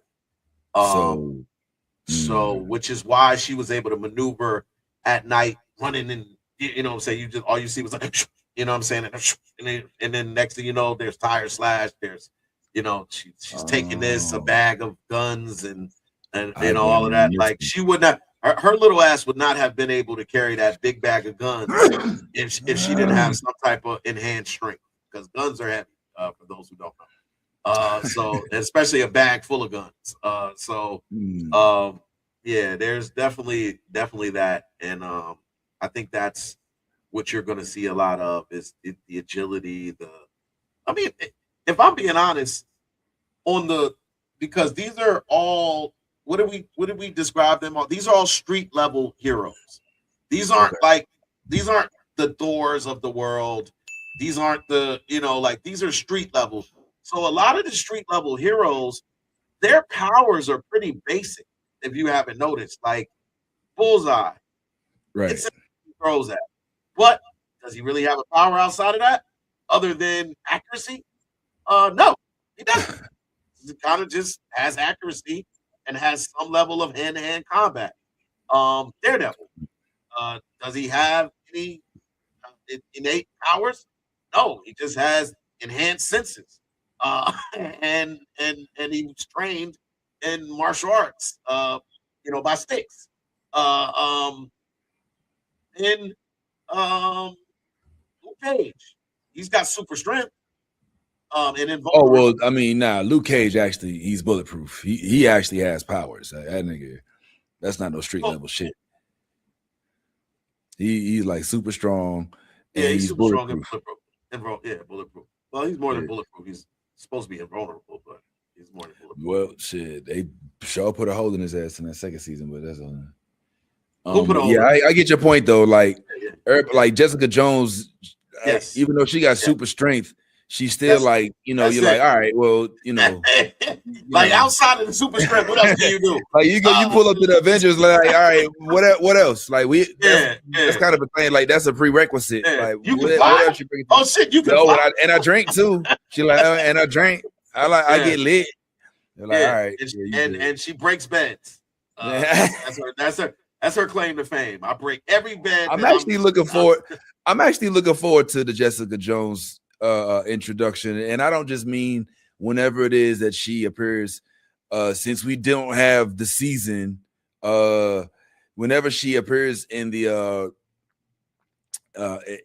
season, how it will hopefully translate into her getting her show back, because that seems to be the vibe right now. It feels like they're doing a good job of rolling out the Netflix series is from Marvel, but in a manner that is palatable, so that it doesn't overstimulate, the Marvel, the MC, the net, the whole crowd. Because I think they starting to understand the fan base a little bit more. At least this aspect of it, not the black fans that feel like they don't promote enough. As I do, as I feel, they don't promote the shows that star lead black actors as well as they do this, because this could have. I mean, I have heard nothing but good reviews on Wonder Man, and I can't help but wonder if Marvel had kicked in, and we'll see what happens with season 2 since that was approved. If they kick in the same amount of effort, at least just match the effort of Daredevil, if it produces similar results in the approval for the likelihood of most viewers. But whatever. I didn't mean Tucker. Nah. You got a really good point, and we both share the sentiments in regards to the Wonder Man and the what was the other one? Ironheart. The Eyes of Wakanda. Yeah, like the rollouts for the black shows was minimal marketing, and not enough. I just don't think it was enough.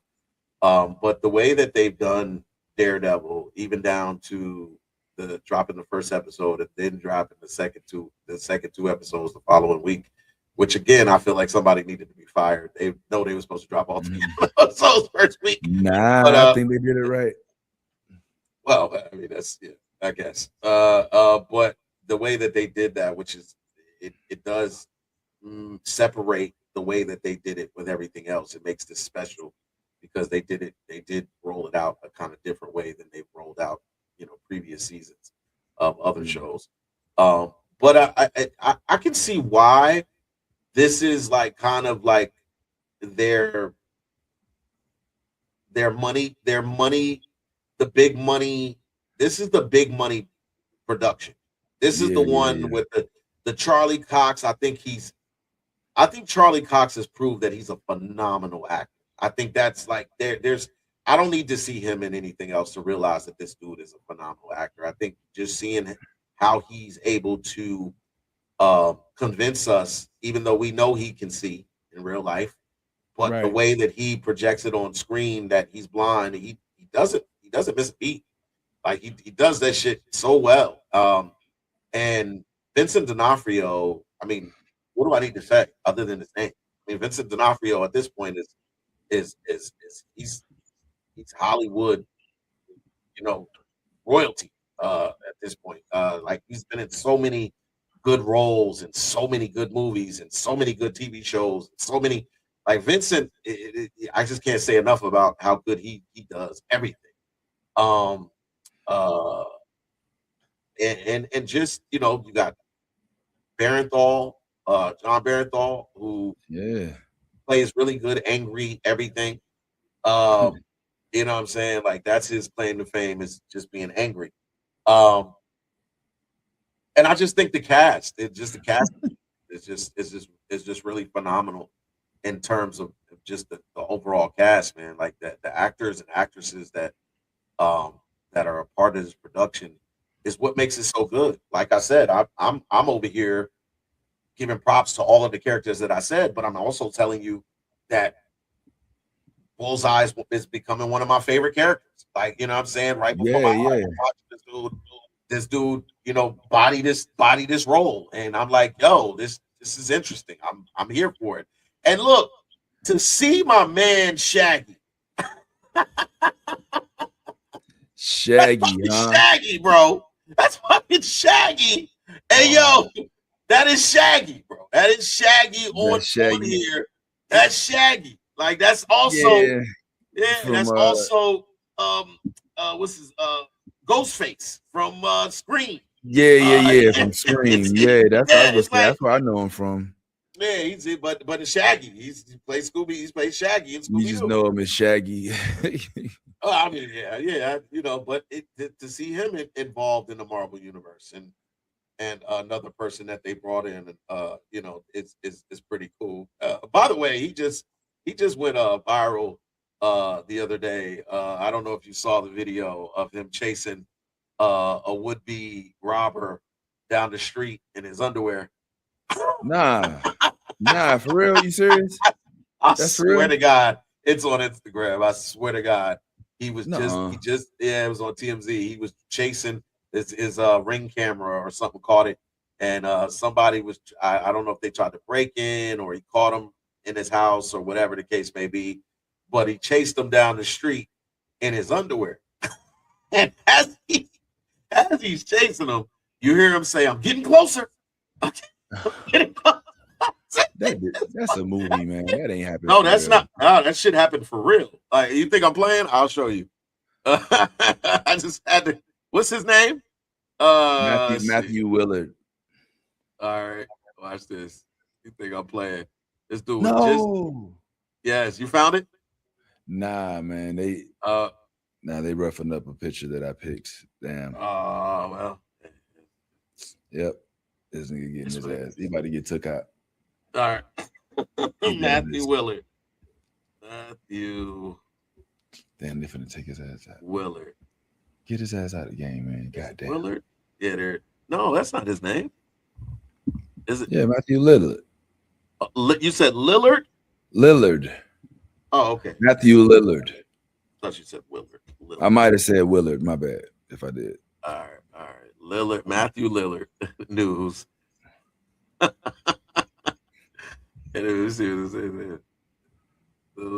Shaggy now is the kick me asses to Shaggy now and Daredevil Born Again season 2. Well, Jacob delicious.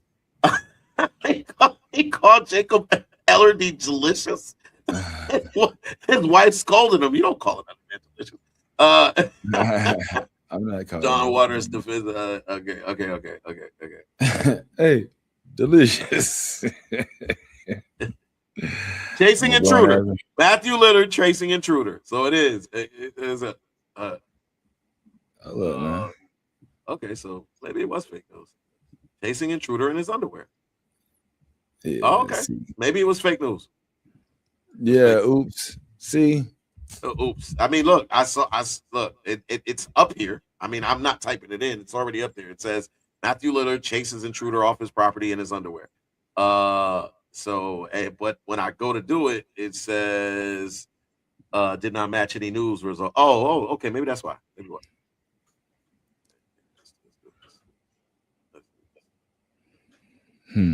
I think. Okay. Okay. Yeah. Okay. Yeah. Okay. Here. Got it. Listen. All right, hold on. Let me. Oh no, that's him. Hold on.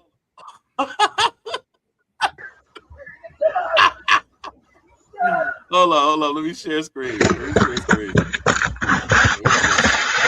Motherfucker, what's up? What's up? That's definitely him. You're getting it. Let me share screen. All right. Can you see? Let's see if you can see it. You see it? Yeah, man. Is that the same thing I said but on the screen the whole time? What's up? Can you see it? Yeah. Okay. He said, "I'm getting closer." I'll play it again because that's definitely. I've had it on the screen the whole time. Oh, okay. I didn't know you had it. Motherfucker, what's up? Motherfucker, what's up? What's up, motherfucker? You're getting it. I'm getting closer. Wrong.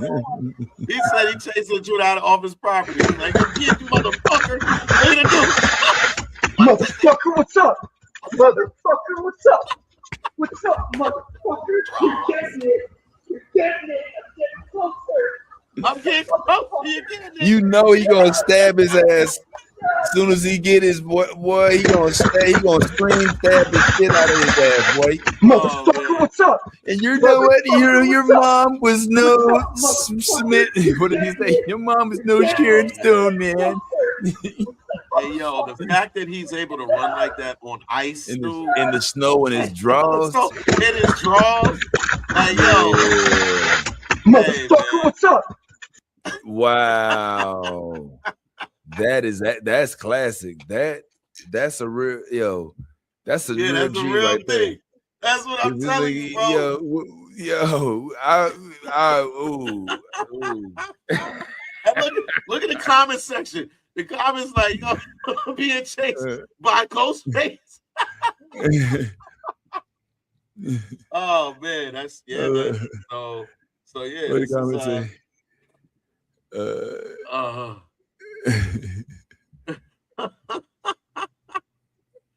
The comment, I'm getting closer. It's simultaneously the scariest, coolest, and funniest thing you could probably say in this situation. Literally, they talking about literally not him, but okay. Sure sounds like him. Motherfucker, what's up? I know it's not him, but now that I see I can't unhear Matthew. Okay, that's not bad. It was a Canadian. This is the most Matthew Lillard thing I've ever seen. They said anyone here, that's fine. Motherfucker, what's up? Motherfucker, what's up? What's up, motherfucker? You're getting it.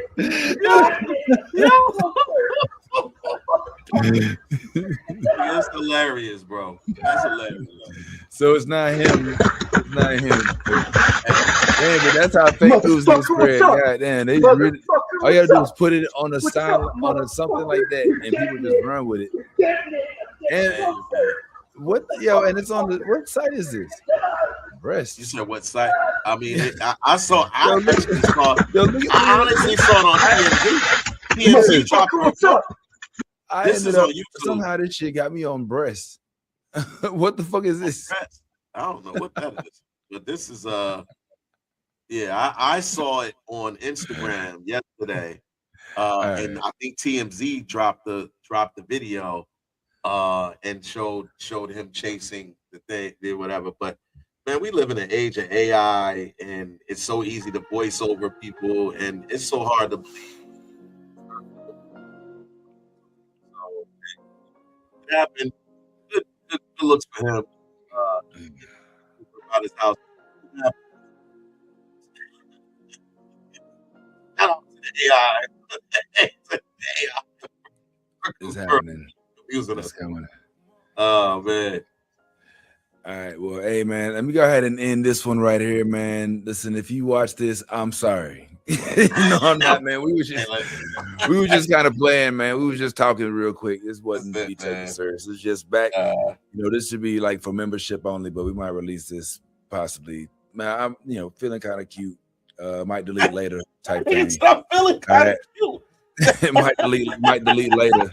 You know how they put that. Feeling kind of cute. Might delete later. Man, if you feeling kind of cute, I mean, you gotta play it. And if you feeling kind of cute, bro, like I mean, I wouldn't stand that. I was just a figure of speech.